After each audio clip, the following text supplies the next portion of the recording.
ఈరోజు వైఎస్ఆర్ కాంగ్రెస్ పార్టీ నాయకులు శ్రీ వల్లభనేని వంశీ గారి అరెస్టును రాజాం నియోజకవర్గపు వైఎస్ఆర్ కాంగ్రెస్ పార్టీ తీవ్రంగా ఖండిస్తుంది. మన దేశంలో అన్ని రాష్ట్రాల్లోనూ అంబేద్కర్ గారు రచించిన రాజ్యాంగం అమల్లో ఉంటే భిన్నంగా మన ఆంధ్రప్రదేశ్ లో మాత్రం రెడ్ బుక్ రాజ్యాంగం అమల్లో ఉంది. ఇది చాలా చింతించాల్సిన అంశం. ఎందుకంటే కోర్టు వంశీ గారిని అరెస్ట్ చేయొద్దని ఉత్తర్వులు ఇచ్చినా సరే ఎవరైతే కేసు పెట్టారో టీడీపీ కార్యాలయం మీద దాడి కేసు, వాళ్ళు కూడా కేసును విత్డ్రా చేసుకున్న తర్వాత కూడాను ఈరోజు వేరే కేసులు పెట్టి అరెస్ట్ చేయడం అంటే ఒక కక్ష సాధింపు చర్యగా నేను అభివర్ణిస్తున్నాను.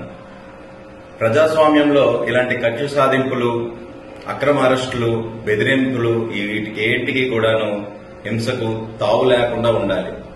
కానీ ఇప్పుడున్న ప్రభుత్వం తాము ఇచ్చిన హామీలను నెరవేర్చకపోగా అభివృద్ధిని పక్కకు పడేసి ఇలాంటి కక్ష సాధింపు చర్యలు చేస్తున్నారు.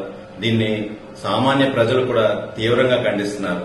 ఇక మీదటైనా సరే ఇలాంటి కక్ష సాధింపు చర్యలు మానుకోవాలని నేను ముఖ్యమంత్రి గారికి, డిప్యూటీ సీఎం గారికి, కూటమి ప్రభుత్వానికి హితవు పలుకుతున్నాను.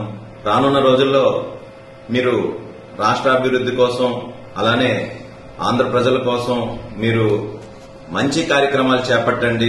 మా వంతు సహకారం మీకు అందిస్తాం. అంతేగాని ఇలాంటి హింసను ప్రేరేపించడం, కక్ష సాధింపు చర్యలు చేయడం అనేది సరికాదని మరొకసారి మీకు తెలియజేసుకుంటూ